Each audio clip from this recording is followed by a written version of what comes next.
let's walk through the infotainment system and the instrument cluster for the 2024 Ford Mustang. So you'll see we have a whole new glass panel here. It's just one unending panel for your cluster and infotainment system.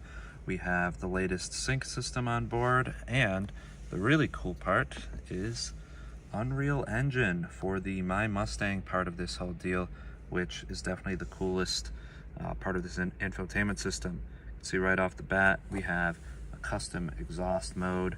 You can tap that. It's a really great way to quickly get your car into track mode if that's what you want, or quiet it completely if you need to be stealthy.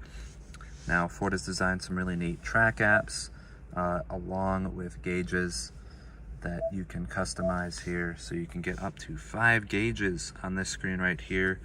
You can customize it, scroll through various other options, which is really great if you wanted to get a certain one out there.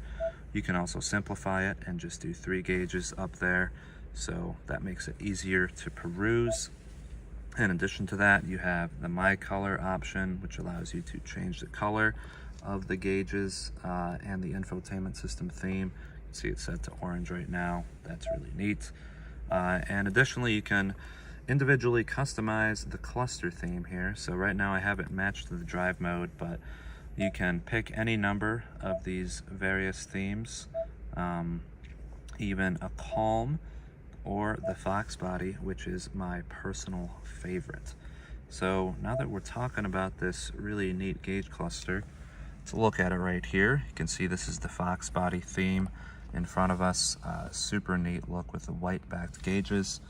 If you turn the lights on, you get green backed gauges, just like at night. That is way cool. Turn the lights back off and it goes back to normal. Now you can change the drive mode here and check out some really neat animations to also see the different clusters that you get with the drive modes. So the one that we're going to look at right here is the normal cluster. This is what you get for normal or slippery.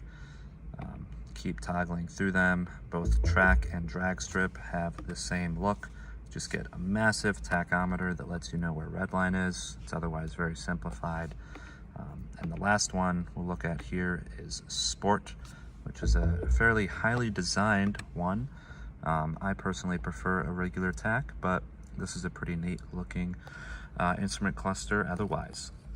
Now, in addition to just the really neat graphics and all, of course, there's a regular infotainment system back here, and you'll notice the lack of climate control buttons down here. So how do you control them? Well, all via this little sticky on the bottom.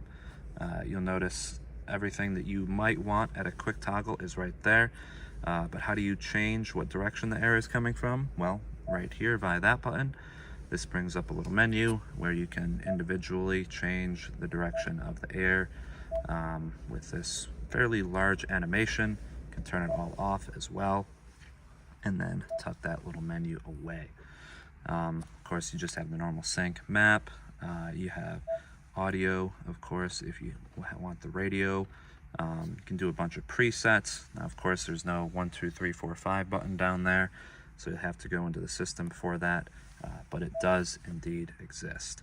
And I'll also note for Apple CarPlay, Android Auto, you can go full screen if you want. It always keeps the climate sticky on the bottom though, or you can cut it in half right here and have a persistent other display such as a map or the song audio right there on the far right, which is super great to see.